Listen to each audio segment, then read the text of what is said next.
कांग्रेस की मराठी नेतृत्व टीम से अपील की है कि वे मुंबई को बचाने के अभियान में सहयोग दें। राउत ने कहा है कि मुंबई की पहचान, संस्कृति और स्वाभिमान को बनाए रखने के लिए सभी विपक्षी दलों को एकजुट होकर भाजपा के खिलाफ मैदान में उतरना चाहिए।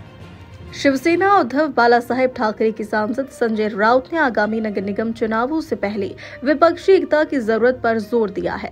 उन्होंने कांग्रेस की मराठी नेतृत्व टीम से अपील की है कि वे मुंबई को बचाने के अभियान में सहयोग दें।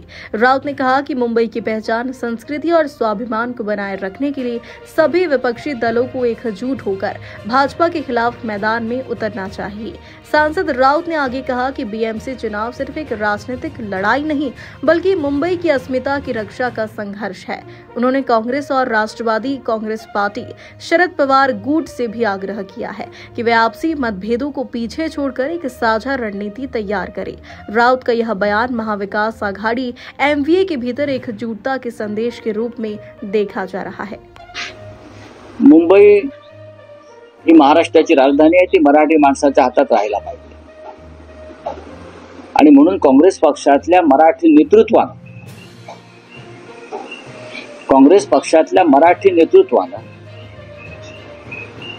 पुढलं जे संकट आहे मुंबईवरचं त्याचा गांभीर्याने विचार केला पाहिजे। आणि आम्हाला जर काय बोलायचं असेल तर आम्ही राहुल गांधींशी बोलू ना, आम्ही मल्लिकार्जुन खरगे साहेबांशी बोलू। असा प्रश्नच कुठे निर्माण झालेला नाही ना। असं कुठे चर्चेला आमच्या समोर महाविकास आघाडीत विषय आलाय का? इंडिया ब्लॉक मध्ये ह्याच्यावर चर्चा झाली आहे का? किंवा काँग्रेसच्या वरिष्ठ नेतृत्वाने आमच्याशी या संदर्भात काही भूमिका घेतली आहे का?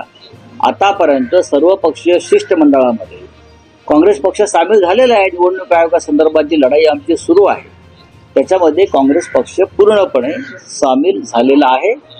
आणि इतकंच नाही तर महाराष्ट्रातले मुंबईतल्या नेतृत्वासह दिल्लीतल्या नेतृत्वानेही आमच्या या लढाईला पाठिंबा दिला।